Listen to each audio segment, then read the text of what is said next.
يعني لحد الجيل الخامس من حقه ان هو يفضل قاعد في الشقه. ده القانون القديم. نعم. جت المحكمة الدستورية في 2002. هو الحكم بتاعنا اللي وصلنا بيه دلوقتي هو حكم تدريجي. نعم. حدد ان العلاقة الإيجارية تبقى ما بين المؤجر والمستأجر فقط لحد الجيل الأول، اللي هو عبارة عن مين؟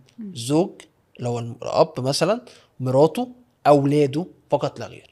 يبقى هنا أول تدريج تمت المحكمة الدستورية بإصدار قانون ليه هو تحديد مين اللي ليه حق الانتفاع بالعقد الإيجاري القديم. نعم.